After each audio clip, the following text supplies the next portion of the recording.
Alright, let's get straight to this. Satellites are fake. Satellites don't exist. I know you guys are going to have a problem with it. I know you're going to grab your ergonomically designed keyboard, throw on your black gloves with leather patches with the tips cut off, put on a miniature gear on your index finger, and become a keyboard warrior. This is what you guys do. But I've been doing the research. You guys have been telling me that there is a Hubble Space Telescope taking pictures of stars. You've been telling me that astronauts are in the International Space Station. This is what you guys have been saying. Don't tell me you haven't been telling me this. Let's go into this thing here now. Now let's go into the layers of the atmosphere. We have the troposphere, stratosphere, mesosphere, thermosphere, and the exosphere. Now the satellites are supposed to be in the thermosphere. Thermo is dealing with heat. Now, how hot are we talking? Okay, well, according to Wiki Answers, the temperature goes from 600 degrees Celsius to 2,000 degrees Celsius. I don't know if you know how hot that is, but that's as hot as a blast furnace. We're supposed to believe that they have these machines in the thermosphere, where the temperature goes up to 2,000 degrees Celsius. This is what we're supposed to believe.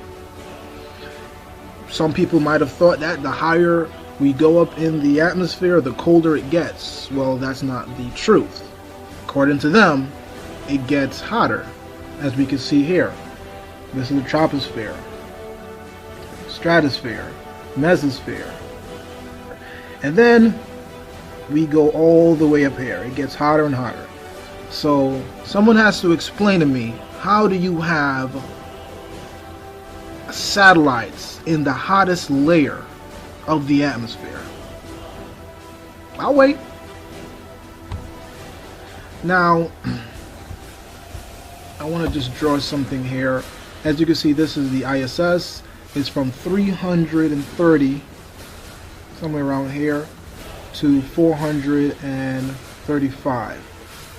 The Hubble Space Telescope is around 559 kilometers up. The satellites, they say, are from 120 to 35,000 kilometers, you know, all the way up. Guys, this is absurd. The melting point for steel, aluminum, titanium, gold is around 2,000 degrees Celsius. So they would be melting. If you really think of it, the satellites will become balls of flame. It will become a comet. They're moving at 17,000 miles an hour. And you have supposedly 26,000 satellites in space. This is what they said. But yet and still, they're telling us that we have things looking like this. Look at this. Does this look hot to you? This is gold, and come on, guys. This is ridiculous. Anywho, this is how satellites would actually look at the temperature that they're telling us the thermosphere is. They're telling us that thermosphere is from 600 degrees Celsius to 2,000 degrees Celsius. This is how it would look. This is how the Hubble telescope would look at 1,200 degrees Celsius. This is how it would look. This is how it would look from 500 to 1,000 degrees Celsius. Guys, this doesn't make any sense. This is a fantasy. Here you are telling me that you got satellites taking pictures. Just please send me footage of a satellite. Now here we have a blast furnace. As you can see, a blast furnace, the temperature is from 2,000 to 2,300 degrees Celsius.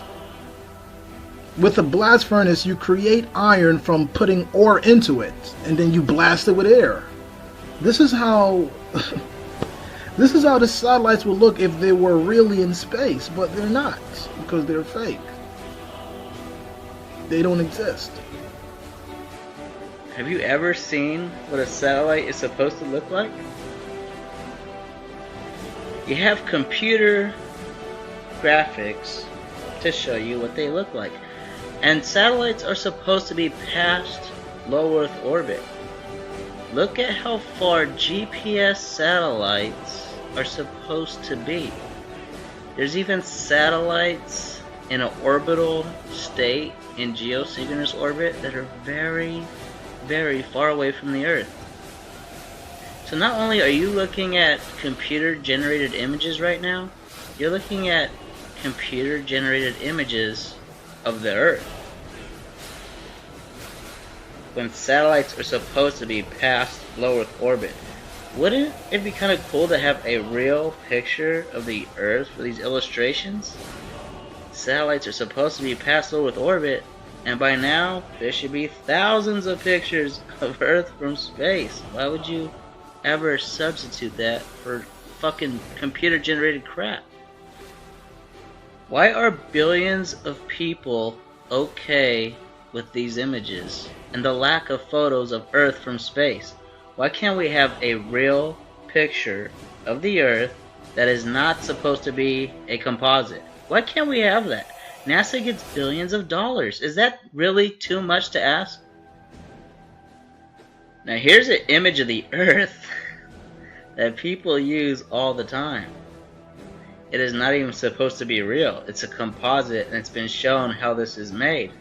And there's several images from this composite model that are presented as images of the Earth from space. They're not even supposed to be real. They don't pretend that they are real, but they allow you to think they are real. People use this image a lot. Where are the pictures of Earth from space? You believe these satellites exist.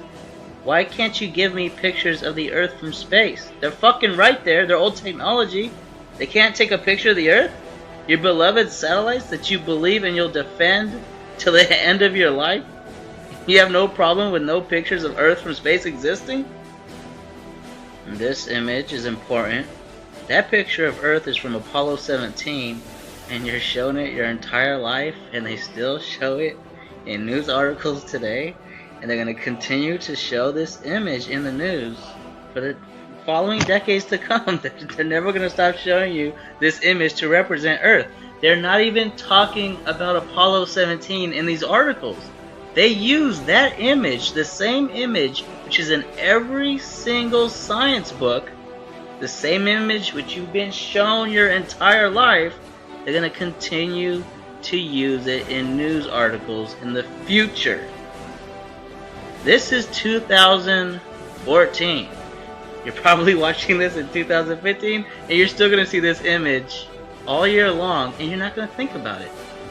It's from the 70s. It's like something you would see on a poster in that 70s show. Remember their clothing? How ridiculous they look in that show? That picture of Earth can be on a poster in their room because it's from Apollo 17. It is that old. Here's that composite again. I typed satellites. I didn't type bullshit composite image of the Earth. Why does that come up? They even search for that. Look at all this computer-generated bullshit. Are you okay with believing bullshit? Because I have a lot of family that are perfectly fine believing bullshit. They don't care that it's not true. They want to believe it. The cartoons your children watch today are so idiotic, and they're designed that way on purpose. They want dumb sheep that can't figure out the world around them. Your children watch cartoons, they're entertained by cartoons, and you believe that cartoons are real life. You believe that this shit exists. When NASA films their spacewalks, they're done underwater. There's even bubbles in the water. And the Hubble Space Telescope, which is supposed to be supplying you with data about the Big Bang, the universe, and galaxies, and redshift, that does not exist in orbit because they performed these same fake spacewalks on a model of the Hubble Space Telescope. It is all fraud. There's that composite again. Even if you thought that was a real image of Earth from space, why would it keep coming up? Why one image? You believe in bullshit. Are you okay with that? Do you want to learn about the world around you? All you have to do is start looking at evidence. Just be like a detective. Think critically. Turn off the television. It is controlled. Learn about Freemasons and learn about the Jesuit order. This shit is history. Now let's look at the contradiction, because if you actually start to watch this video, you're going to be interested. You're going to say, well, let me see if this guy's full of shit. You're going to jump on Wikipedia because that's the only source that you think is credible, and this is what they're going to tell you. Now, when it comes to the thermosphere, this is what they say. The highly diluted gas in this layer can reach 2,500 degrees Celsius during the day. Even though the temperature is so high, one would not feel warm in the thermosphere because it is so near vacuum that there is not enough contact with the few atoms of gas to transfer heat. A normal thermometer would read significantly below 0 degrees Celsius because the energy lost by thermal radiation would exceed the energy acquired from the atmospheric gas by direct contact. Now, if that's not a crock of bullshit, I don't know what is. I got a bridge to sell you. You know, does this even make any sense? So you mean to tell me that this layer of the atmosphere is as hot as a blast furnace, but it's actually not hot. It's actually below 0 degrees Celsius. This is what they're going to tell you. And now you're going to have to explain this to me. So before you come to me and tell me I'm crazy, before you come to me and tell me that I'm a troll and I'm looking for views, you're going to have to explain how the hell a layer of the atmosphere could be 2,500 degrees Celsius, but actually 0 degrees Celsius. Because if that's the case, then we shouldn't feel the heat from the sun. Because according to them, the sun is far out in the space.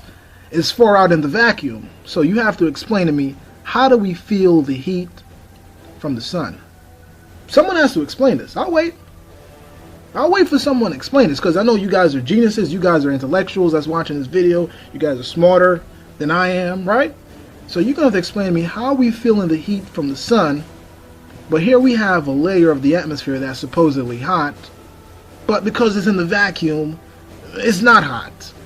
I'll wait for the explanation, because I know some of you guys are Einsteins. I know you guys are prodigies. You guys are nerds, right? You guys are so smart. So I'll wait for this explanation. Let's move forward. Now we're going to look at these melting points, because this is really what kind of shoots down the theory of satellites in space. Now the melting point of titanium is 1,668 degrees Celsius. The melting point for aluminum is 660 degrees Celsius. The melting point for gold is 1,064 degrees Celsius. But we have satellites made out of these three elements, flying in space at 17,000 miles an hour, where the layer that it's flying in is from 600 to 2,500 degrees Celsius.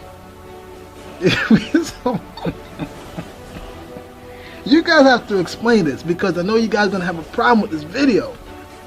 You're going to call me names, I know it.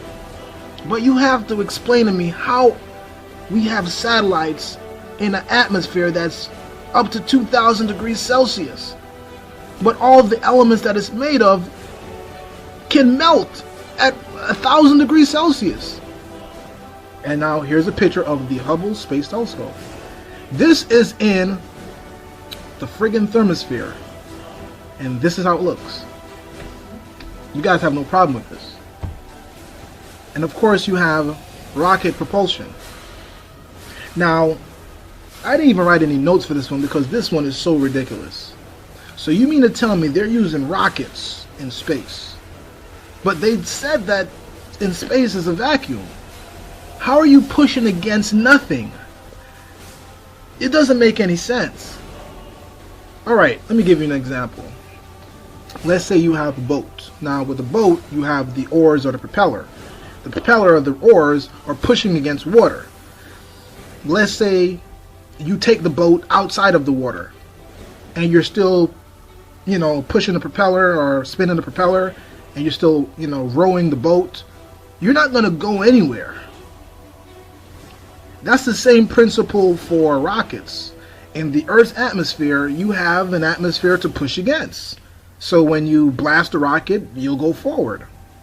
But when you're in space, according to them, they say it's a vacuum. So how the hell are we seeing satellites with this? How are we seeing satellites with this bullshit? Someone has to explain what type of propulsion system they're using, but they're telling us it's satellites. Because this is the picture. This is a NASA photo. This doesn't make any sense. This proves even further that these satellites are fake. These satellites don't exist. And now they have, what's this? Solar panels? So you mean to tell me that they are more environmentally conscious in space than they are on Earth? Are you serious? So they don't have solar panel cars, but they have solar panel satellites. It doesn't make any sense for them to all of a sudden be so conscious. But that's besides the point. But my main point is, this rocket propulsion in space is ludicrous. Now, how many satellites are in orbit? You can't get a number. But that number will range from anywhere between 1,500 to 20,000 satellites. You'll always get a different number as to how many satellites exist in orbit. What do satellites look like? The old satellites from the 70s were very large. The Navy even recently had an operation where they pretended to shoot a satellite out of orbit to minimize its danger in re-entry, and they described this satellite as being the size of a bus. Satellites used to be quite large. Nowadays, they want you to believe that satellites can fit in the palm of your hand. Now they have CubeSat satellites, and they can they can be deployed from the International Space Station by hand. An astronaut can toss one of these CubeSat satellites at the Earth. Doesn't even matter how he throws it at the Earth. You could throw it at the Earth or towards an orbital plane. It really doesn't matter. It doesn't matter that you toss it and it's tumbling uncontrollably, but this is what they'll have you believe. I'm telling you now, there are no satellites up in space. All the information is gathered from the ground, so there's no need to have satellites floating around in space taking images, because NASA just aren't putting them up there. And then people always say, "Yeah, what about the weather satellite images then? How are they getting them?" It's quite simple. They use ground-based radar to take measurements of the weather, and they put these predictions into a computer, and it gives them these animations, and that's all they're showing you in the weather forecasts. And then they put as if you're looking down from above, so they put the land, they superimpose the Earth behind the radar data. That's all it is. None of the images you're showing are real photos from satellites up in space. They're just images, predictions from radar, and then they superimpose the information onto the background of the Earth, so it looks as if you're looking down from above. And that's all it is. There are no satellites up there. Trust me. So explain this to me, when you've got all this space junk apparently floating around the Earth, how are they taking these images and not picking up all this stuff? And there's supposed to be 20,000 satellites floating around the planet. I mean, look, this is what they reckon's up there. So how can all these satellites be taking images and never catching any of this stuff? with all this space junk in the way. The same with the Hubble. Okay? That's all it is. There's nothing up there. There were no satellites taking satellite images. Okay? It's just all ground-based radar systems, predictions and computer images. That's it.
Fiber optics are increasingly attractive for laying cables over huge distances, as in this underwater cable.